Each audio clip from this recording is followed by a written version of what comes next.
Kumusta po ang EPP sa Lilukin, mga participant? Marami po bang natututunan na?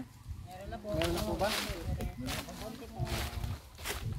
Ang pambayang agriculture po, sa panguna ng ating municipal agriculturist, Reynet Loayon, ay masaya na mayroong ganitong pag-aaral, lalo na po sa direktiba ng ating municipal mayor, ay alam na alam po yung mga nangyayari ito sa ating kanayunan. Kaya kami rin po sa mga technician, ay kami po yung masayang-masaya rin na kami nakakapagbahagi ng mga kaalaman na technical at actual na pag-aaral.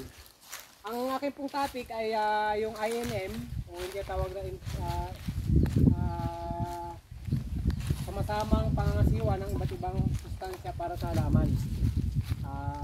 Dito po nakapaloob yung pagpapaganda ng ating mga halaman.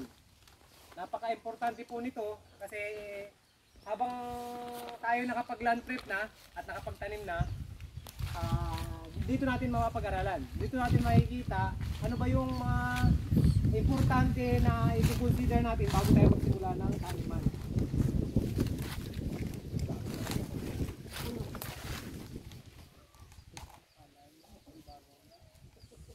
Unang po, bago natin isimulan ito, ang napaka-importante po bago ito ay yung pagpili ng lugar ng ating taniman.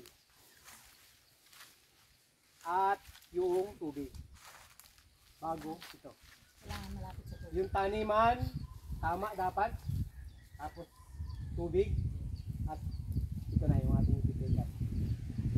Bali, bigyan ko na ng kaunting background sa site selection na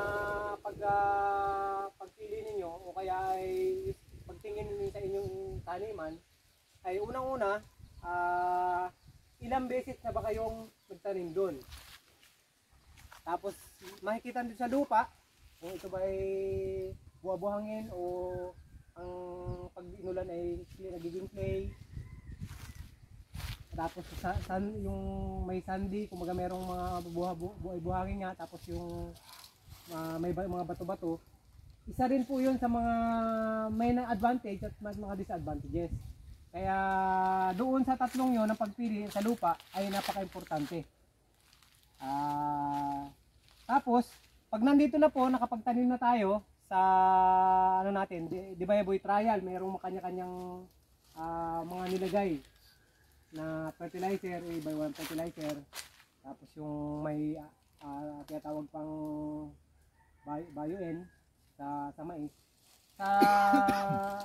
Dadalahin ko po yung lahat sa gulay at sa mais, yung ating pag-aaralan. Ito nga po yung sama-samang pangasiwa sa iba't ibang sustansya sa halaman. Paggamit ng kombinasyong organiko at saka inorganikong pataba sa lupa na may kasamang maayos na sistema o gawain o halaman tulad ng mga gamit na variety, halaman, magandang sistema sa paggamit ng tubig, samang salit, tanim, at iba pa. Yun nga po kanina nabanggit ko, isa sa mga importante dito sa pag-apply sa mga fertilizer o abono o insecticide ay yun ang mga dapat nating isaayos. Ito ba yung organic approach? Tinatawag na organic ay hindi kayo maglalagay ng mga nabibili sa tindahan. Ito yung organiko. Ano-ano ba yung mga organiko? Yun yung FFJ, EPJ, tapos magkukumpos kayo. Yun yung organic na masasabi natin. Hindi yung nagwamit lang kayo ng organic na fertilizer, organic approach na yon. Hindi po yon. Dapat po ang masasabi natin yung organic na tanim ay yung lahat ay organic yung inyong nilapat. Hindi kayo gagamit ng insecticide. Gumamit man kayo ng insecticide, sariling gawa din ito. So, malalaman, ma-identify po natin doon yung organico at saka inorganic na pataba. Yun po sinasabi doon.